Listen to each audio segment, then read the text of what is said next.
Have you ever felt that chill down your spine that tells you something is wrong? Have you ever heard a whisper in the silence of the night that you can't explain? Get ready, because today I'm going to tell you a story that will keep you hooked. From beginning to end, a story that will make you look at the dark corners of your home with different eyes. Welcome to the Channel Dark Encounters, where shadows gain voice and fear becomes reality. If you like stories that give you goosebumps, that challenge what is real, sign up now and activate the bell so you don't miss any encounter with the unknown. Now, turn off the lights, turn off the outside world, and come with me on this terrifying journey. Because what you are about to hear may be closer than you think. Story 1.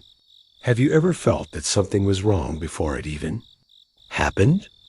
I, Clara, didn't believe in these intuitions until the night I rented that isolated house on Airbnb to escape the chaos of the city.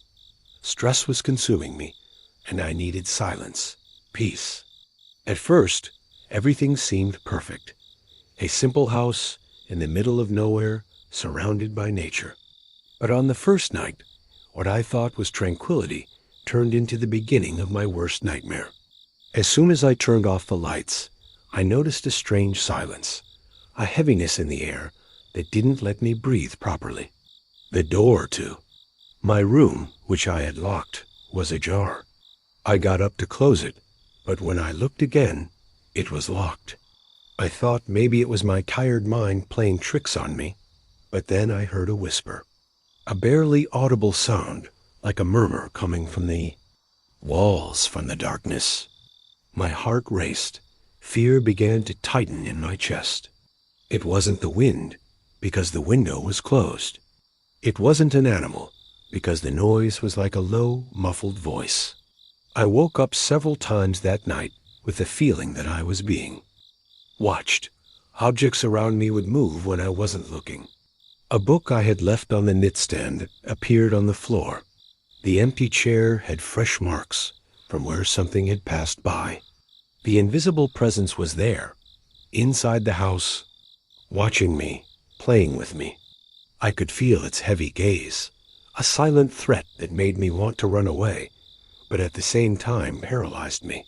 It was as if the house had become a maze from which I could not escape. The next morning, my search for answers led me to find hidden cameras in various corners of the house, tiny electronic eyes that captured everything. The feeling of invasion and danger became real. Who was watching? Who was living here with me, in the shadows, manipulating my fear? The house that was supposed to be my refuge turned into a prison, and psychological terror began to dominate my every thought. My mind began to question what was real and what was a figment of my imagination, but the evidence could not be denied. I was trapped in a cruel game where an invisible hunter moved the pieces, toying with my sanity. Each night, the silence became more oppressive, the shadows thicker, the whispers closer. Paranoia took over. I doubted myself, my memories, reality. Trying to find a way out, I explored every corner of the house, but it seemed like everything there conspired to keep me trapped. Doors that creaked, footsteps that weren't mine, a presence that approached and retreated, observing me, testing me. Fear consumed me, and the urge to run away grew, that the unknown was a trap. The feeling of being manipulated by someone I could never see was the worst torture. With each attempt to escape, the house seemed to change, transforming into a sinister labyrinth that trapped me deeper in its darkness. The invisible hunter didn't need to appear. His presence was enough to drive me mad. It was a confrontation between my sanity and an entity that used fear as a weapon, that fed on my doubt and terror. I felt my strength drain away, my mind being pulled into the abyss of madness. The fight for survival in that place was silent and devastating. I needed to stay calm, find a way to prove that I wasn't alone, that there was a real threat there. But what could I do against an enemy that lurked in the shadows, invisible, relentless? With each passing night, I lost a little more of myself, sinking into an endless nightmare. Would I be able to escape from that house? Or would the invisible hunter have me as his next victim, forever trapped in a game of shadows and fear? The clock was ticking, and I knew that time was against me. The only certainty was that night, my life would change forever, marked by the presence that never showed itself, but that never left me in peace. Story 2. From that first night, something inside me changed forever. That nagging feeling, which I had initially tried to ignore, had turned into an obsession. The doors that closed by themselves, the whispers in the absolute silence, the objects that moved without explanation were no longer just disconnected details. They were clear signs that something was there, an invisible presence that was watching me and manipulating me. I was not alone, even though no one could see it. This sinister force lurked in the shadows of the house, toying with me like a predator with its prey. I began to search each room for cameras, microphones, anything that could explain the feeling of invasion. It was then that, hidden behind paintings, inside lamps, and even on the ceiling, I discovered small electronic devices, eyes that captured everything. The idea that someone was spying on my every move terrified me even more. But who? And why? How could someone be living there with me, invisible, a hidden tenant inside that house? Fear turned into paranoia. I doubted my own sanity. Sometimes I was sure I saw a shadow move quickly in the corner of my eye, but when I turned around, there was nothing there. The silence of the house seemed to carry a crushing weight, a tension that built with every moment. I tried to convince myself that it was just my tired mind, but the signs were undeniable.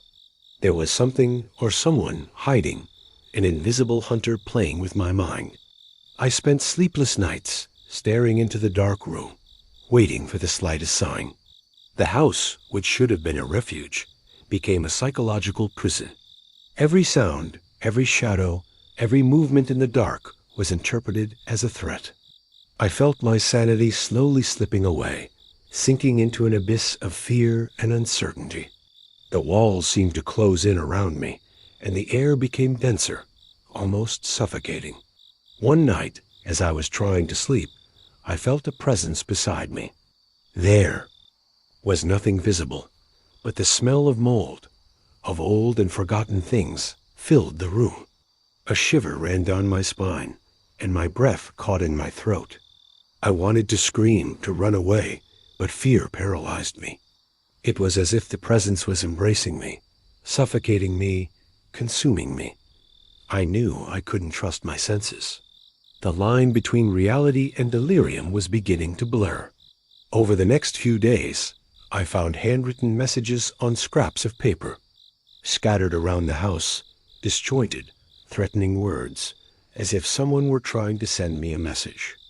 With each discovery, my terror grew. I didn't know if I was dealing with a criminal, a psychopath, or something much worse, something that transcended the physical world. The isolation began to affect me deeply. I avoided going out. I didn't trust anyone, and my world was confined to those walls that seemed to take on a life of their own. The shadows became my companions, the voices in my head, my only comfort. I knew I needed to escape, but the invisible hunter always seemed to be one step ahead, blocking my escape route. One particularly dark night, I heard heavy footsteps coming. Up the stairs. My heart nearly stopped.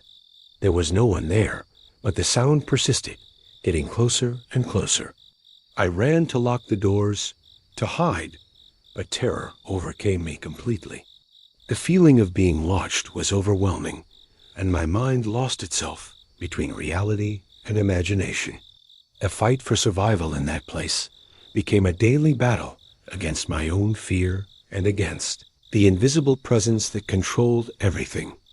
I needed to stay calm, to find the strength to resist, but the house seemed to want to consume me, to erase who I was.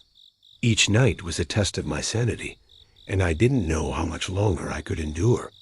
What I feared most was that the invisible Hunter was not just a man, but something that had been inhabiting that house for a long time, feeding on the fear and madness of those who entered it. I was trapped in a nightmare from which I could not wake up, a race against time to find a way out before it was too late. Story 3. That night changed everything for me. What seemed like a peaceful escape to finish my project turned into the beginning of a nightmare from which I could not escape. My name is Joao, and the last reservation I made on Airbnb in a remote and isolated house turned out to be my worst decision. I arrived hoping for peace, but I found a heavy silence, an oppressive atmosphere that seemed to suck the life out of me. The house was strangely empty, as if time had stopped there.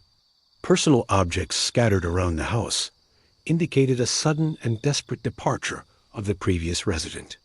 Clothes piled up, half-finished dishes, a cold cup of coffee on the kitchen table. Everything made me feel that something terrible had happened there. At that moment, the feeling that I shouldn't be there began to grow. During the first few days, I noticed little things that disconcerted me. A door that creaked by itself, shadows that seemed to move quickly, inaudible whispers that I tried to attribute to the wind. But when I began to find strange symbols painted on the walls, made with a dark material that looked like dried blood, my fear became real. There were unlit candles, remnants of occult rituals, and a presence that I could not explain. The house seemed alive, breathing an ancient, dark energy. My body reacted to this with constant chills, and my mind began to question my sanity. Was all of this real? Or was it just the result of stress and loneliness? The answer came quickly, in the form of increasingly intense events, footsteps echoing in the empty hallways, objects disappearing and reappearing in different places, doors slamming without explanation. One night, I woke up to the sound of something scratching on the hardwood floor. I got up, my heart pounding, and went into the living room. Nothing, just silence and the feeling that I was being watched. In the kitchen, I found a candle that I hadn't lit, its flickering glow casting shadows that seemed to dance. It was then that I realized I wasn't alone.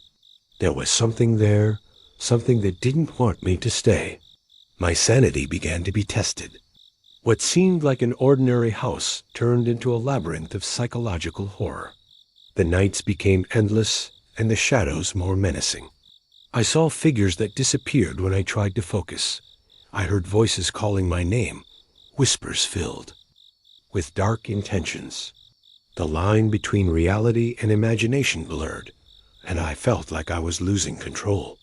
As the days passed, I found more evidence of the dark rituals. Ancient symbols, indecipherable writings, drawings that seemed to open doors to something unknown. The oppressive atmosphere made me feel as if I were trapped in a living nightmare. Fear became a constant, invisible companion that accompanied me at every step. The fight for survival became not just physical, but mental. I had to resist the terror that threatened to consume me. I sought strength wherever I could, trying to rationalize, to find explanations for it all. But the truth was inescapable. Something in that house was alive, and it wanted to drag me into the abyss. I had to find a way out, but I felt like time was running out. The house seemed to close in on me, its corridors becoming an endless maze. Every attempt to escape was frustrated, as if the walls were shifting, as if the space itself had become a prison. The fear that I would not get out of there alive grew with each moment. The silence that had been heavy before was now threatening, filled with a presence that I could not see, but felt in every pore of my skin. It was a battle against the darkness, against an invisible enemy that used my fears against me. I wondered if I could resist, if my mind could withstand the pressure, if I could find light in the midst of that nightmare. Each night was a test, each shadow a challenge. I was trapped in a house that didn't want to let me out, in a deadly game between the real and the supernatural.